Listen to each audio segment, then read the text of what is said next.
And this is the 31st time that he has progressed through to the semi-finals of a championship tour event. Griffin Colapinto, on the other hand, just the 4th time he's made his way through to the semi-finals in a head-to-head contest. He did semi-final, or got a 3rd place finish over at the Freshwater Pro last time we ran the event there. So we see a replay here of Jordy Smith getting this semi-final up and underway, and just hammers that first turn. The big fella from South Africa. That is a beautiful wrapping carve, and then gets to the finish, blasts that final section there, took off under the lip, straight up, hits it hard, and then watch this wrap from above. Beautiful rail work there. Full roundhouse cutback, hits the foam. But he was looking really serious. Well, look at that number, 8.33, and he's up again already. Smith lays into this first turn, already on his way to his best numbers so far in this event. And this is the time to ramp things up as he hits the end section here. Nice little slide on the tail, not done with it yet. Gets up into it one more time. Well, he constructed that way beautifully there. He's had a pair of nights on the East Coast. This is a big turnaround for him. This is a massive turnaround, and you can get the feeling that Jordy, well, he's got really eyeing off that trophy. He'd be feeling pretty good about being the most experienced out of this final 4 here. Hammers that last section. Just really composed and strong on his board. Watch this wrap. Just the leverage in that big frame. Look at the upper body twisting around, the lower body following. Look how compressed he gets here. Keeps the control. The board drifting ever so slightly with that foam underneath there. Reconnects.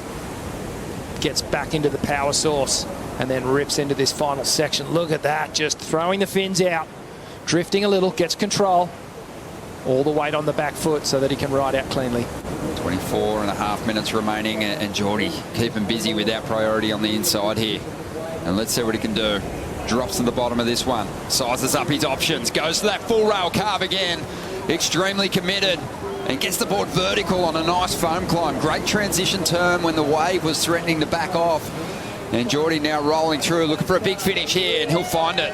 Much happening on the outside on that one though, Ron. The last section was gross, and he just turned it into something. He made something of it.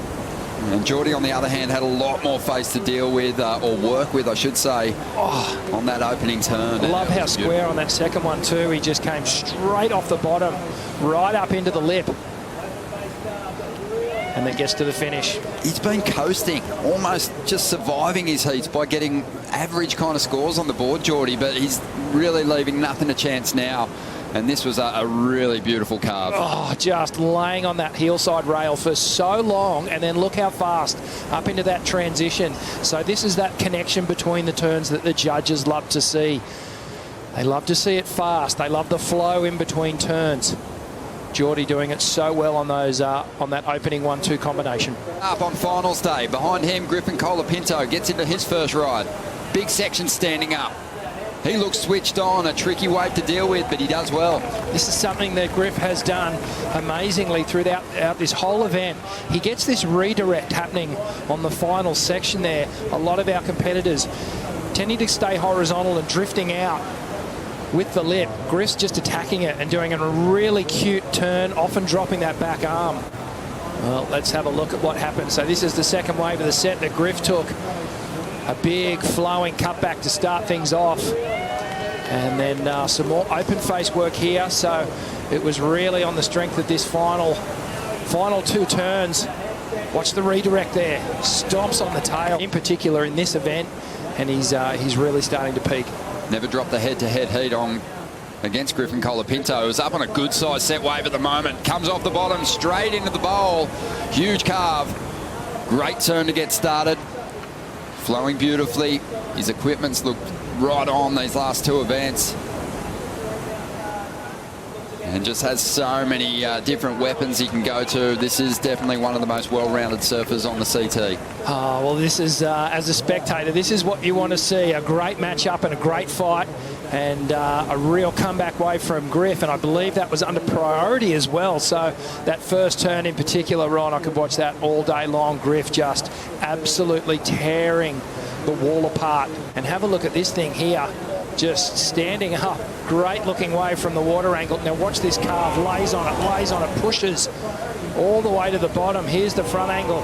Just grinding and accelerating straight into the next bottom turn. So a double top turn combination there. Beautiful wrapping carve back into the power source and then gets the finish. Yeah, that turn, that was something special. The ability to take it to the sky. At the moment, though, it is a full-blown power carve-off with Griffin Colapinto just putting up an 8.83. Not enough to get into the lead, but he's now only after a 6.5 as Jordy makes his way onto the inside here. Griffin's wave was bigger on the apex of the peak where he took off. It tapered through the ride. Jordy's was a smaller wave at the opening section, but it held its line right through to the final manoeuvre as we see Griffin now goes looking for that 6.5 and really needs to save this ride because no work done on the outside. Gets a little hung up here and he'll dig in on that final manoeuvre. Oh. I was actually surprised that he even committed to it in the end, but yeah, it's interesting. They were very comparable rides. Jordy's opening wave, it didn't back off, so he was able to flow into the second and then third turn with a bit more speed. A certain level of confidence here on finals day at the moment. Yeah, he's relaxed. He's been here before. It's familiar territory. As we see, up and riding, Jordy. Jordy just fades back to set up this first turn. Goes nice and high. Trying to get rid of a 7-point ride here with something bigger to make things tough for the Californian.